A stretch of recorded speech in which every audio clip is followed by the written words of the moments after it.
Welcome back. I think it's been almost 2 weeks since I've done one of these. I did want to mention I just surpassed 2,000 subscribers, something that I never in a million years. Take a zero off, maybe 200. I love that. It's funny. It's how these things, these new things, you think you just started them, but it's been, I think my first video was in January of 2020, which makes sense. That's right after I left the job that I was at, and prior to sort of doing some new work that I was doing. So I had a little time, so it makes sense that that was when I started this. But it's been, I can't believe it's been 3.5 years. And I especially can't believe I have 2,000 people who subscribe to this channel. A lot came in the last month or month and a half, ever since I guess I started a little bit of a thread with that 10 albums that I play the most. So thanks to everyone who has added to that thread. I've watched probably 30 of them. I think maybe that's a slight embellishment, 20. A lot of people referenced me, so thank you. I tried to subscribe to everybody who did one of these. Feels like the smallest favor I can do back. So thanks for that. And I was gonna riff off of Mazzy's top 10 records of all time, but I thought what he was doing was saying what he thinks objectively are the top 10 records of all time, which I may do a video on that, because I've done my top 10 a million times. That said, similar to what Mazzy said, mine changes all the time. So if I did a top 10, my favorite records 2 years ago, probably half of those would change now. So maybe I'll do both. But here I just want to do a quick mid-Sunday afternoon check-in on some things that I've bought recently. That's it. No big story.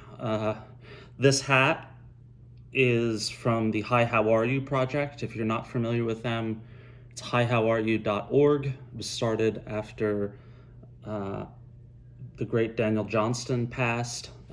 It's another nonprofit that's focused on mental health. As I've said many times here, I actually help out too specifically, and I've spoken to the folks at Hi How Are You. Wonderful people by all accounts. And they are similar to another organization I work with. They are looking to destigmatize mental health, which I think is great and healthy and something that should have been done a long time ago, but we are making some headway there. So I made a small contribution to them, and they sent me a bunch of merch. Just super kind people. And then I had a conversation with them, just given some of the work that I do in this space. So check them out, hihowareyou.org.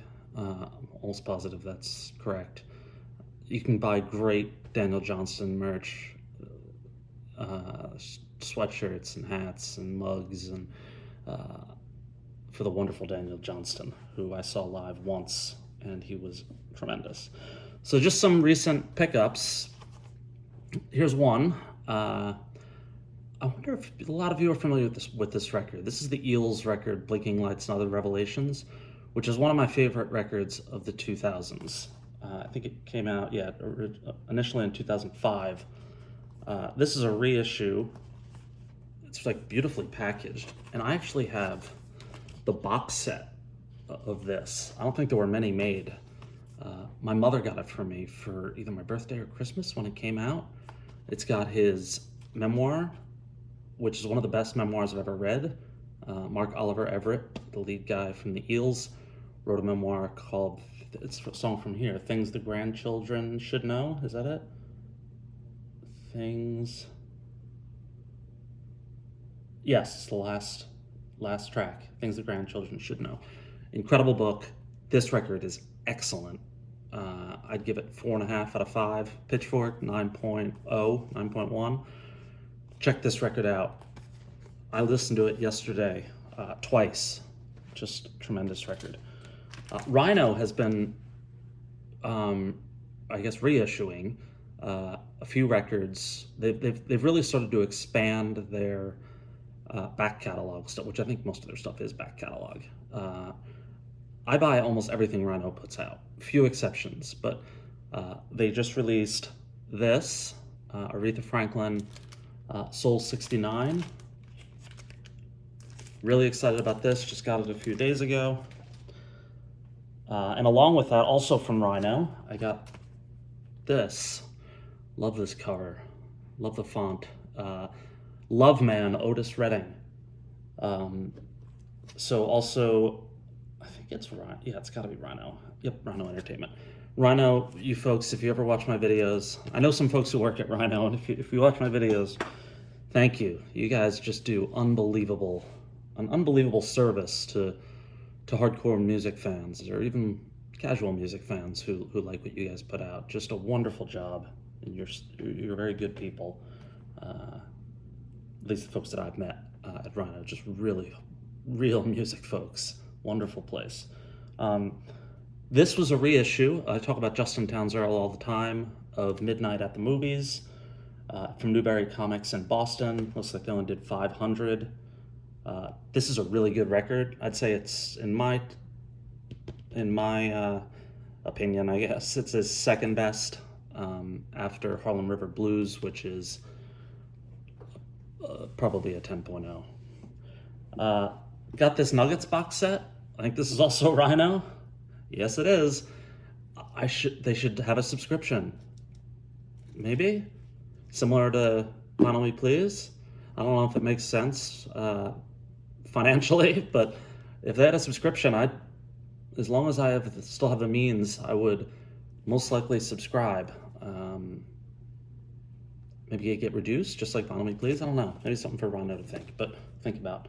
Original artifacts from the first psychedelic era. 70 tracks, 50th anniversary of the album that started the revelation. Haven't opened it yet. I will be opening it this week. Some of these I may have shared before, I can't remember, and if I did, I apologize. This is the LCD Sound System single that came out from the Noah Baumbach film White Noise, which I have not seen. I think it's on Netflix. I don't subscribe to Netflix anymore. Maybe I should do like a movie.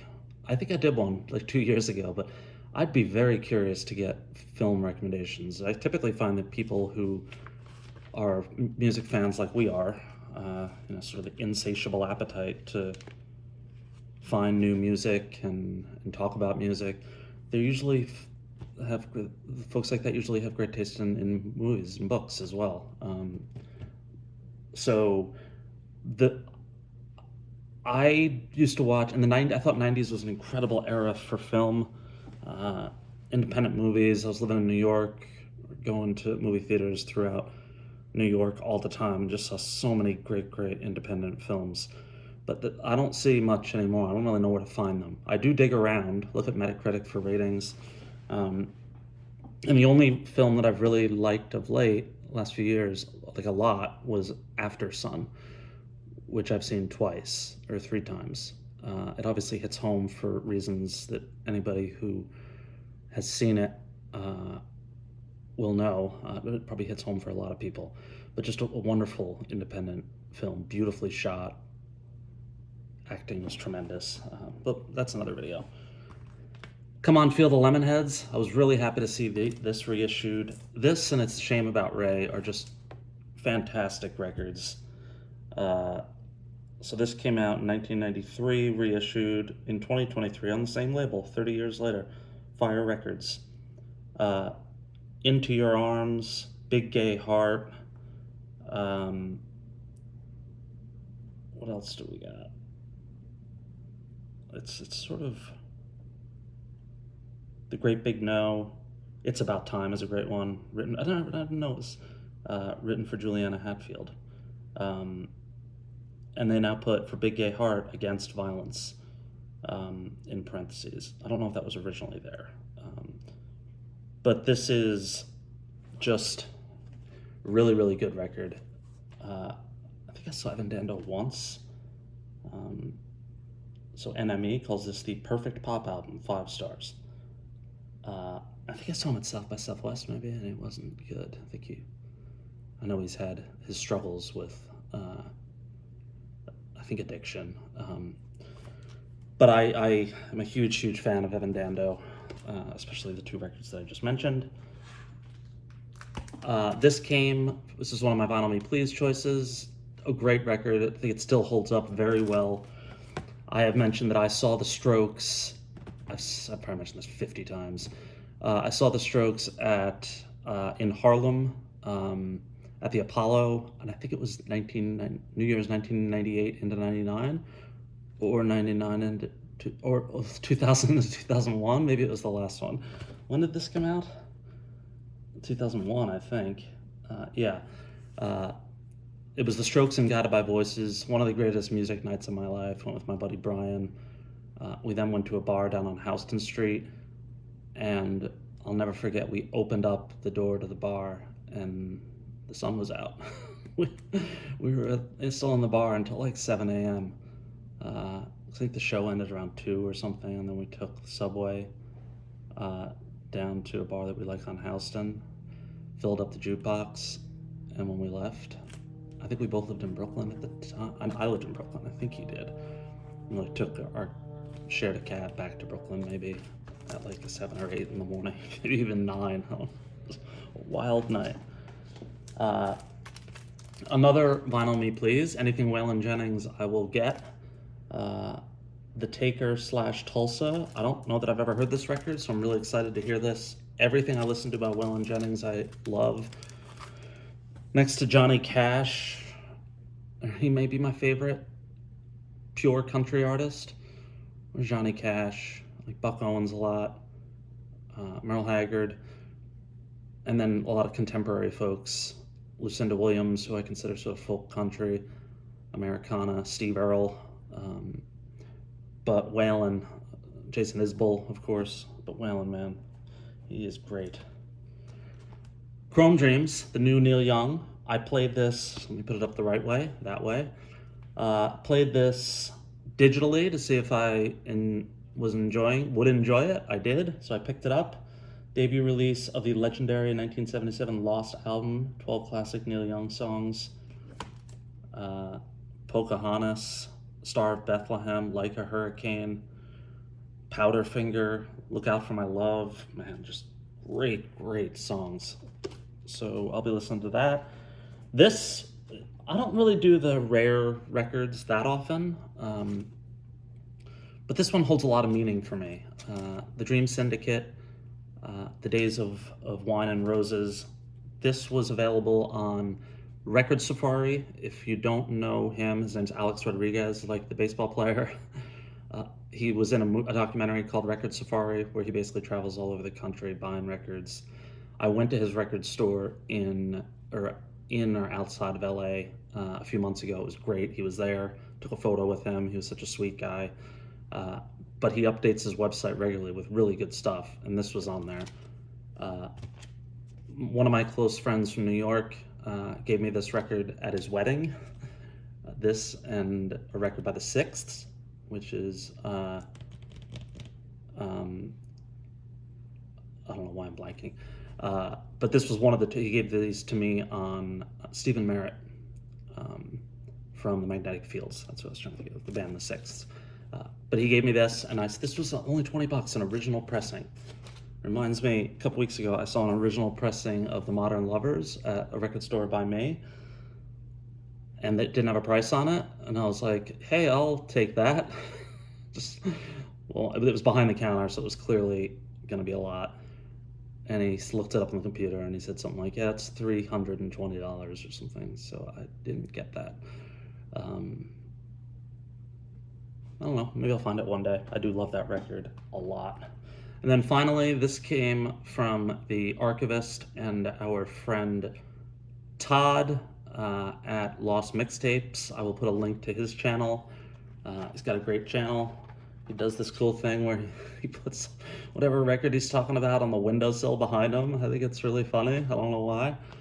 But they were playing this, or referenced it, and said that I would love it, and I do. It's turning into one of my favorite jazz records. I listened to it 4 times this week. One Flight Up, Dexter Gordon, Donald Byrd, Kenny Drew. Sorry for not knowing the pronunciation of these names. Nils Henning Orsted and Art Taylor. This is a Blue Note release, just tremendous. That's it. Those are purchases over the last few months. I've actually been cutting back a little bit because I just have so many records that I still need to listen to. So hope you enjoyed this. I haven't forgotten the mental health videos. I do plan on doing them soon. But as I said, I want to be careful. I'm definitely overthinking it, but it's such